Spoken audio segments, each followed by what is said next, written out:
MPT to serve all of our diverse communities and is made possible by the generous support of our members. Thank you. Connecting Marylanders to their government. This is State Circle.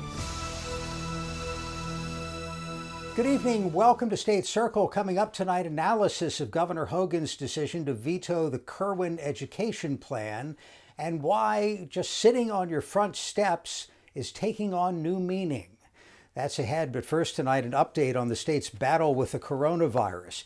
The state's death toll from the disease stands at 1,453. That is up by 355 cases since this time last week.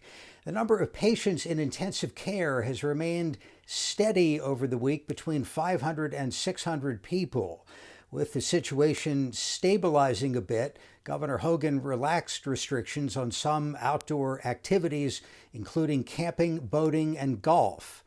And today, the Bureau of Labor Statistics reported that the national unemployment rate has jumped to 14.7%, the worst level since the Great Depression. The sudden stoppage in economic activity has affected communities big and small. Our Charles Robinson visited Silver Spring. There is an eerie silence taking place in downtown Silver Spring. The only break seems to be when there is curbside pickup from a restaurant. It is devastatingly challenging, though. I think we have these entrepreneurs that are seizing the moment and really demonstrating in an arts and entertainment district that we are, how to be out front with the community, and the community support has been just stellar for these restaurants and breweries that are serving the public, and we're trying to be hyper local, making that economy, local economy of people that live nearby, spend their money nearby, so it stays nearby. The county has implemented a public health emergency grant program that is eligible for small businesses and nonprofits who have fewer than 100 employees. And the purpose of this grant is to recognize the immediate need of cash and what an infusion could do to help these businesses who are teetering on the edge of staying open and staying active, either now or once we start to recover from this crisis. There is $20 million available in Montgomery County, and that is being paired with state and federal grants. Normally, Veterans Plaza here in downtown Silver Spring would be packed, but as you can see, there's no one here. Gone too are the crowds for the popular performance venues of the Fillmore, the AFI, and the Black Box Theater. What do? Do you do a solo performance with 50 people in the audience, or do you raffle off tickets for the AFI? So it'll be we're experimenting, thinking through those things as we speak. We've heard from AFI from my seat. And they have stated that, they don't qualify for the grant program that we implemented based on their nature of their business. So what we've done is elevated that concern so that the county executive and county council can also know that. So as they're developing new ideas for money to appropriate, that hopefully we can widen the net a little bit, and our industries like AFI can be included in there, because we do know that they're struggling and need our help as well, and we should be helping everyone as possible. In Silver Spring, I'm Charles Robinson for State Circle. Maryland schools will not be reopening this school year. Superintendent Karen Salmon made the announcement.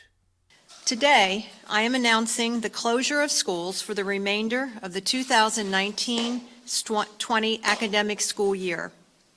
After extensive discussions with the Maryland State Board of Education, the Maryland Health Department, and additional health experts advising the governor, I am convinced this is the appropriate decision in order to continue to protect the health and safety of our students, educators, staff, and all members of school communities throughout Maryland. Although we will not see students and educators return to the classroom before the scheduled end of this school year, online and distance learning opportunities will continue. To guide school systems and school communities on a path forward, the State Department of Education is releasing a comprehensive plan for long-term recovery from the coronavirus pandemic. For a special streaming edition of MPT's Direct Connection on Wednesday, we spoke with 3 county executives about the school shutdown and how remote learning efforts are working out. I know in rural Harford County, we have a connectivity problem as far as broadband. And so no matter how many devices that we push out to school children in certain geographical areas of our county, they are not going to have that connectivity. So we urge Senator Cardin, when they look at this, maybe the next CARES version of stimulus that's going to come down, at providing some kind of infrastructure improvement that will get out into suburban rural areas. I know my friend Calvin has problems even in parts of Howard County, and Johnny O up in northern Baltimore County. There are still probably areas where you can only get Wi-Fi and it's expensive and probably not fast enough to download an assignment. I think we all share the concerns about internet access. Just like this virus has laid bare the health disparities, we've also seen some communities who just, even if they physically have access, they can't afford or otherwise can't get connected to. So there's both the actual existence of broadband and internet, but also the affordability and connectivity there. I hope that we see a plan not just for continuing education into the summer to extend that learning. I think there's been some weeks that we've lost as we've tried to stand up the infrastructure, but also, as County Executive Glassman said, a plan to both either continue into the fall through distance learning or to ensure we have the safety and protection of our teachers.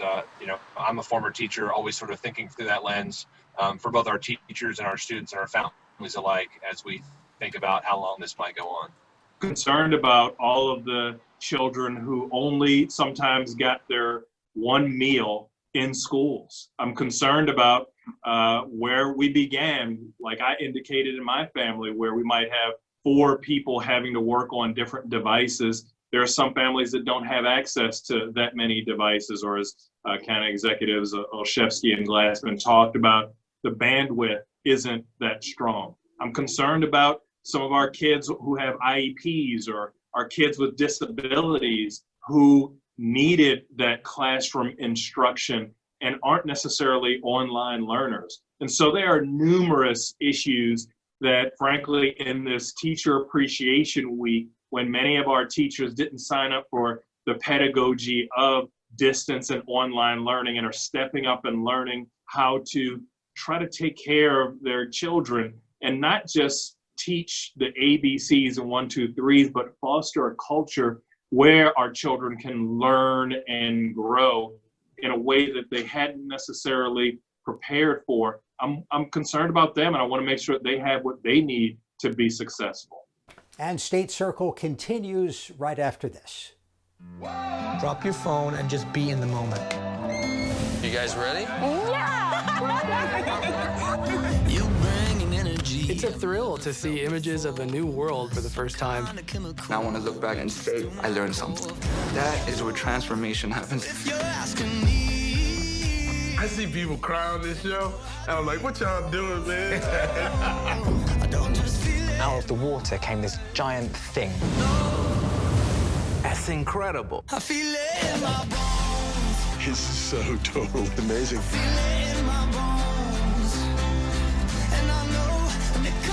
They hear that song and they're like, that's my story. I have chills. All of the joys, all of the sorrows. This is where it comes from. The rest is history.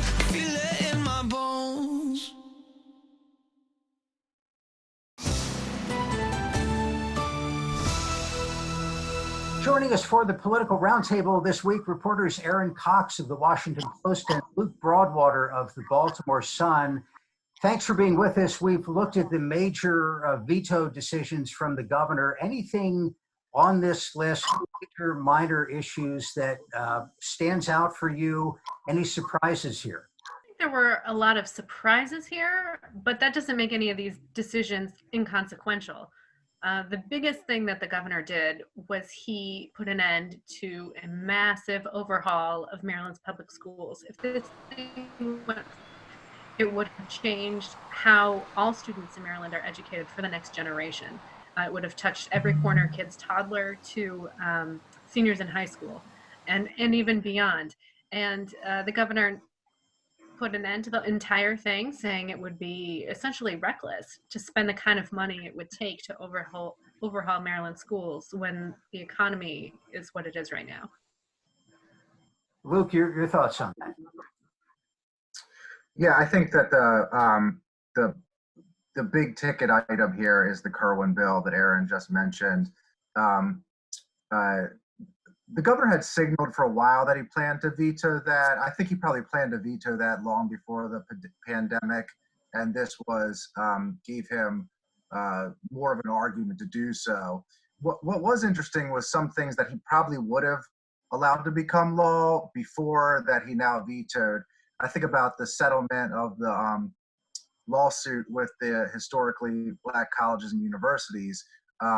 This was a bill that was passed in a bipartisan fashion where more money, $580 million more dollars would go to the states for HBCUs. And that was sort of rolling along. Everyone agreed on it. It would end this long-standing lawsuit about inequitable funding.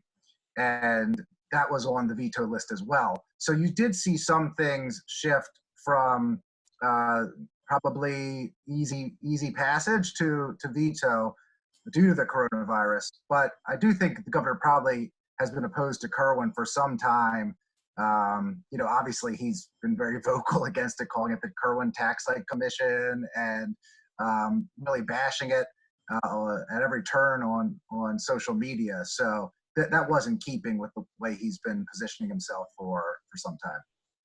Well, was there an explanation for, with all of these fiscal vetoes for money reasons, money for schools and teachers and the HBCUs, why the money, the $400 million for racetracks, wasn't vetoed? Yes, the governor's office says that that's a bonding issue, and they look at bonding differently than operating budget spending from the general fund. So they did let two bills where bonds would be issued and then paid back with casino revenues go into law without the governor's signature. One is the $375 million in bonds to rebuild the racetrack industry in the state, and the other is for school construction, $2.2 billion for school construction. Now there's a wrinkle with the school construction bill because that is tied legislatively to the Kerwin bill. So the governor's veto of Kerwin actually prevents school construction from taking effect, even though he didn't veto that bill. A number of these bills, Aaron, passed initially with veto-proof margins. The legislators' plan when they left Annapolis early because of the coronavirus was to come back in late May when they could have done the veto overrides. That's not going to happen. I guess we don't see them till January. I mean, I think you could make an argument we may not even see them in January. That that's a sort of really large mass gathering deemed high risk that most public health experts suggest shouldn't take place until there's a widely available vaccine. They may come up with a workaround, they may come up with some virtual solution, but for the time being, I don't think there is a specific date on the horizon when we might see the assembly reconvene and be able to reverse some of these. And I also think, even when they do get back together, it's not clear that people will think the same way about some of this legislation that they did in early March. For instance, a lot of the revenue measures passed to support the Kerwin bill were things that did pass by veto-proof margins. And I think that there's some more moderate members of the Democratic caucus who may not be willing to vote for a tax on Netflix downloads or a tax on changing corporate income reporting requirements.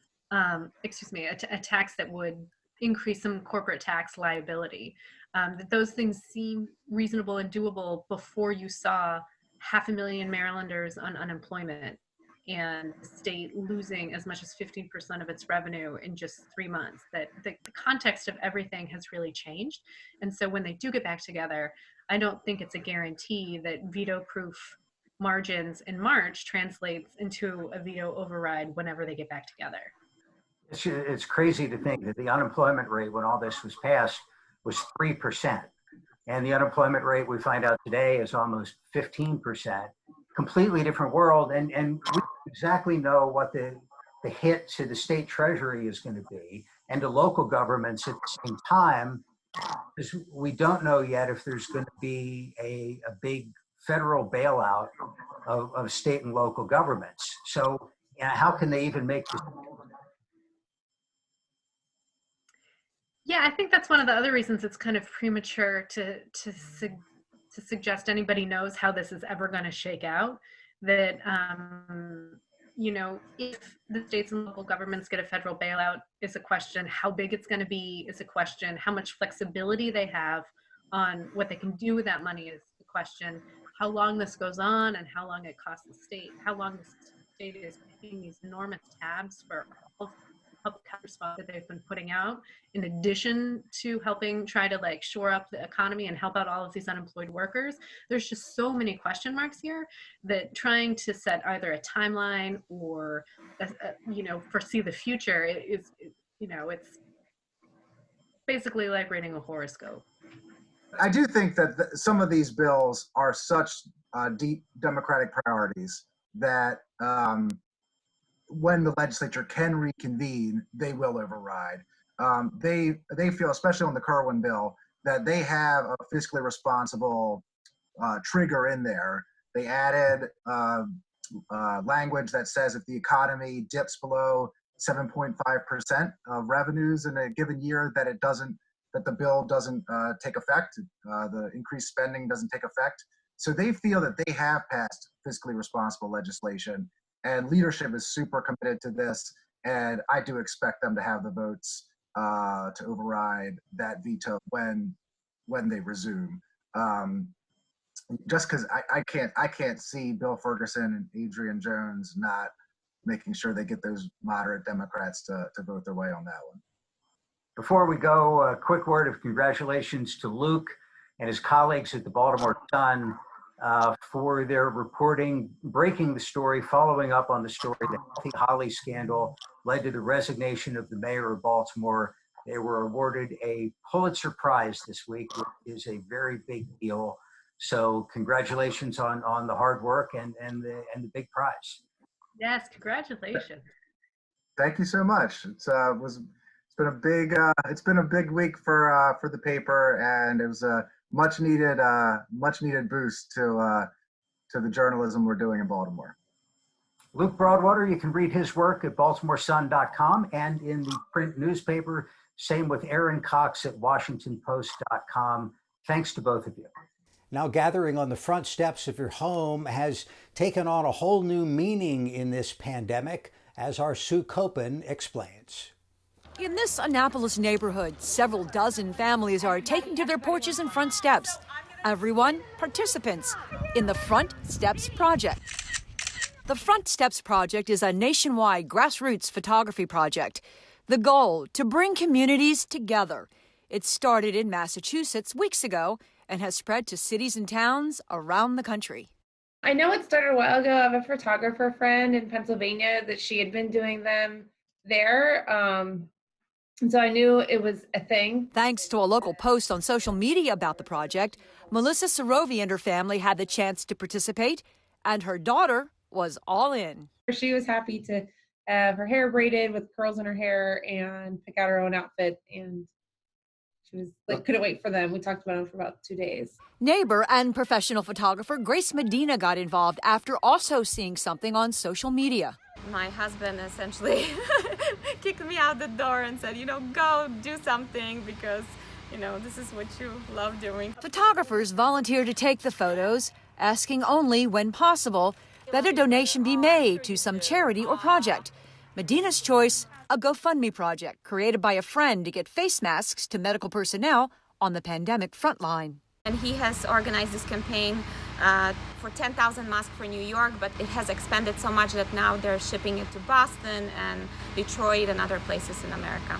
Social distancing for the Front Steps project is the rule of the day. I'm using a long lens, so I'm, away from people. I'm not trying to come up to anybody, but just to get people out the door, smile, break up the day. And for the Sorovi family, it was a welcome change of pace.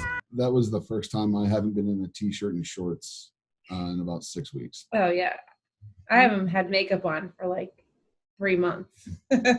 Another neighbor, Wendy September, says participating in the project was a chance for her family to say thanks. Our old nanny is an ICU nurse at Anne Arundel, so we've been supporting her and doing, posters for her, and we thank the mailman, and I explained to them that this is just another way of giving back. I think this is just kind of goodwill of people coming together and pitching for a good cause. In Annapolis, Sue Copen for State Circle. Continuing our conversations now with the candidates for mayor of Baltimore, here's Nancy Yamada. Through Vignaraja, I want to start out by asking you what makes you most qualified and the best candidate for the job as the next mayor of Baltimore. Thanks so much, Nancy, for having me. Look, I've devoted my life to Baltimore and to public service. I'm the son of city school teachers. My mom and dad taught at Poly and Morgan State, at Douglas and Edmondson, at Southern and Western. I was the product of public schools myself. Went from Edmondson Heights Elementary and Woodlawn High School to Yale College and Harvard Law School. I was president of the Harvard Law Review. I clerked on the U.S. Supreme Court.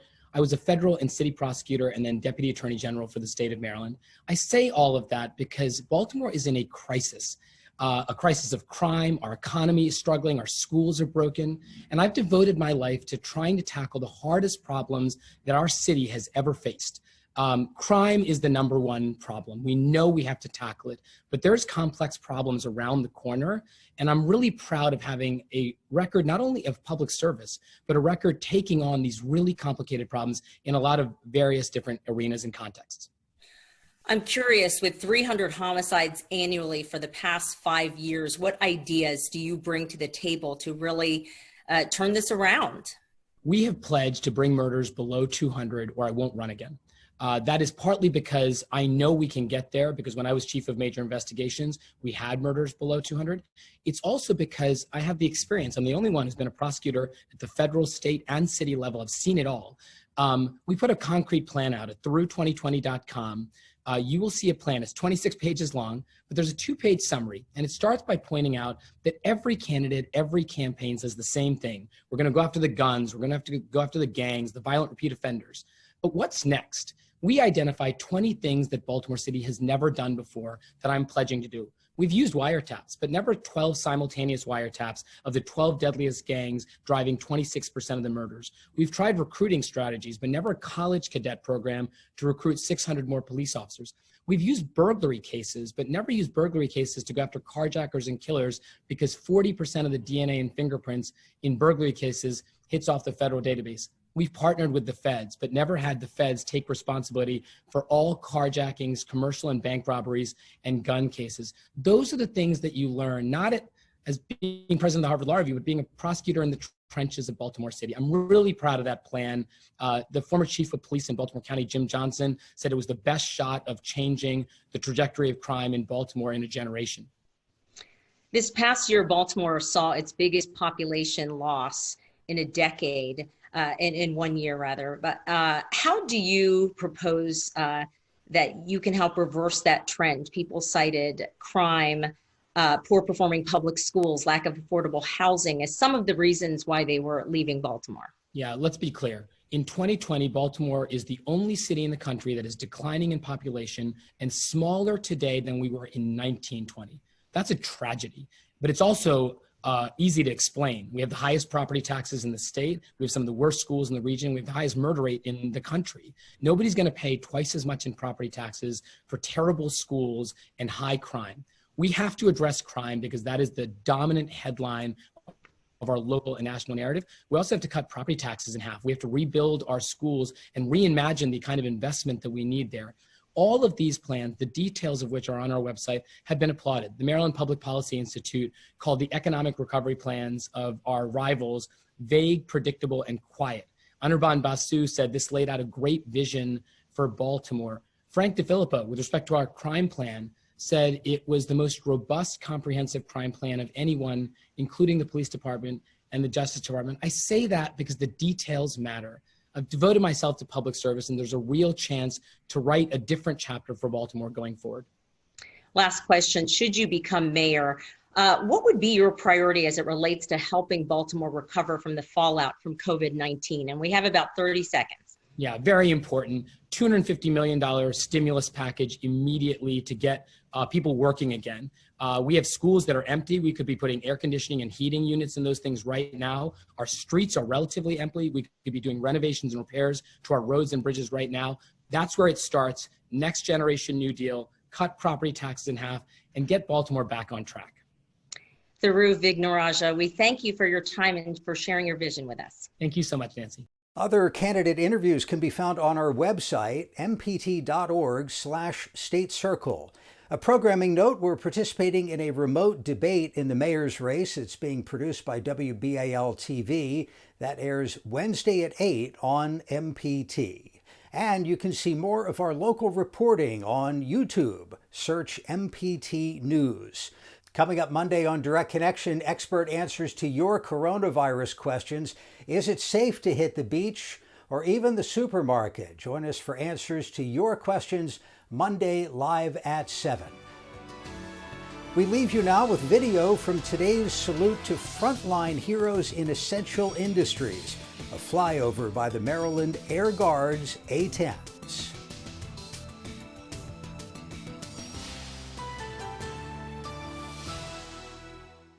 This program was made by MPT to serve all of our diverse communities. Discover an active, vibrant, connected community full of inquisitive individuals who've been learning all their life and have no plans on stopping now. Roland Park Place, metropolitan senior living in the heart of northern Baltimore City, featuring the grand expansion opening summer 2021. Learn more at 410-261-4646 or visit rolandparkplace.org. What's your next move? Extend beyond your current position or make inroads into a new field through UMBC's professional master's programs and certificates in public policy, organizational psychology, entrepreneurship, and more. Our programs are founded on research principles and led by recognized faculty from government and private enterprise. Our community is committed to seeing our graduates drive